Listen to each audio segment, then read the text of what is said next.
I'd like to first say that I am walking without much of a limp today. So I'm really excited. But that's not really what I wanted to talk about. So I started working with a client recently, and she is having some shooting pain down her right leg. That was pretty debilitating. And when I met her, she then shows me this big scar on her spine from where she had a back surgery, L4, L5, disc injury. She doesn't have back pain. She has pain down her right leg, her hip, and SI joint. So we were working on actually getting her lumbar spine to move again, because as one might assume, after having a surgery and all that scar tissue that has never been worked on, never had rehab for it, who gets rehab after a back surgery? So it wasn't moving very much. So we gently got things moving. She reports her hip feels way better. SI joint pain, shooting leg pain, not affecting her, but now her back is getting stiff and it's kind of scary. Not stiff, sore. I forget exactly how she described the sensation, but it was new and a little bit alarming. And it reminded me of what I went through with my back. So I have a history of having multiple back injuries, not herniations, but more like the spondy kind of back injury from extension of the lumbar spine. And for the course of my entire movement career and personal explorations, I've been fixated on trying to find just one iota of flexion in my lumbar spine. And it just has been budging at a snail's pace. And so I remember this was about 1 or 2 years after I had begun working with the anatomy and motion work, realizing how little my lumbar spine could actually move. And I remember one day I was exploring lumbar flexion, and I don't know exactly what I was doing, but I was just playing around with the different angles and breathing. And then I got into this position that felt new, and I felt this really nice stretch on my spine, on my lower back.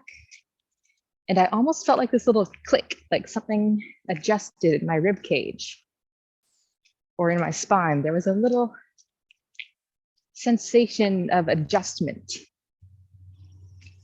And it felt really nice. And I was like, ooh, I think I just flexed my spine for the first time.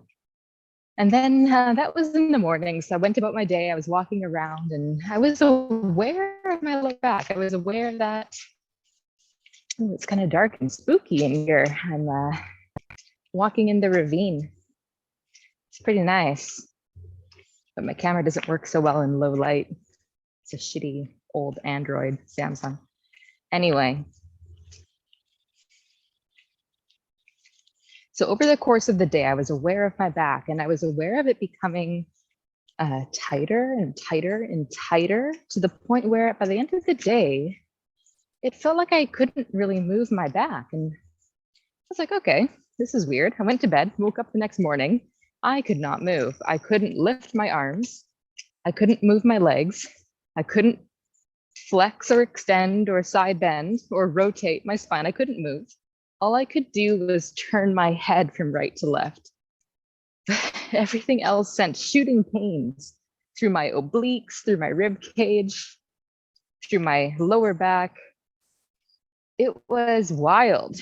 And the only thing I could think of was my body is having some kind of hypervigilant response to being shown a new movement that has probably not done since I was a wee lass, before all the ballet and gymnastics and back bending.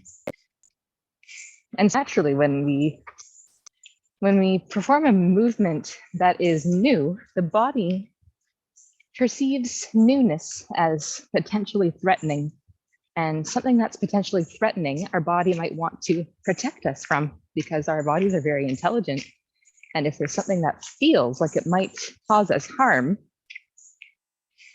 it's not like our body's going to let us do that. If it's working intelligently, it's going to say, no, that is unsafe. We can see how this might lead to something feeling worse if we let you keep doing that. So let's lock the system down and make it very uncomfortable for you to try that again. And I had the sense that that's what my body did. I had maybe gotten into lumbar flexion, which is great. That's what I needed. That's what was missing from my system. However, it was so new that my body perceived it to be dangerous for me to do. And until proven otherwise, let's just not let this body move. And what's the most interesting to me is I was pretty incapacitated for 3 days. So it was really fortunate that this happened actually over a long weekend where I didn't have to go to work or anything. So I could just be entirely in that experience.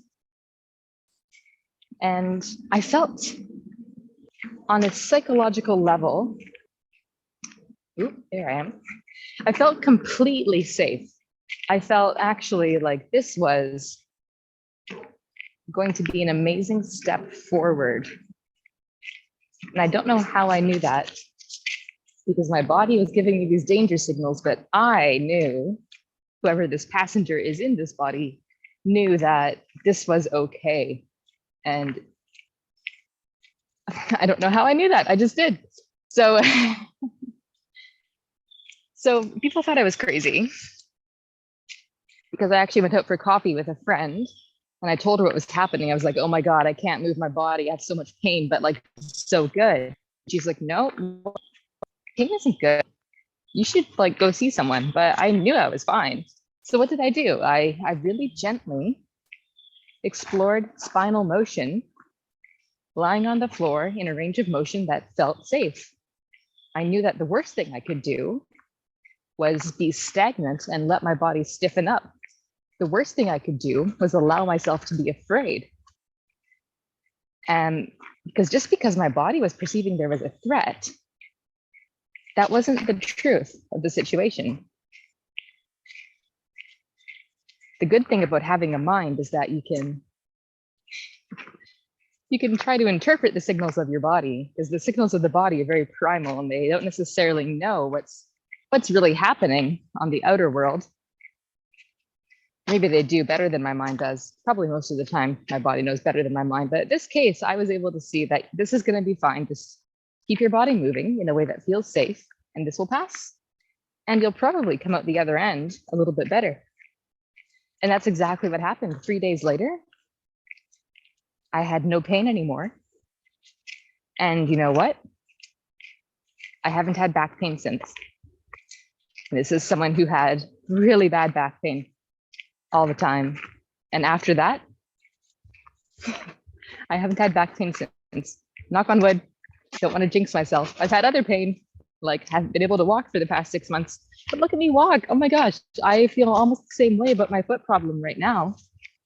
It's been 6 months of being in a cocoon, figuring out the mechanics, figuring out mechanics that I would have never have noticed were, for lack of a better word, dysfunctional. Oh my God, I figured out so many things about how messed up my leg was. I would have never figured that out if I hadn't had this foot problem. So I feel as if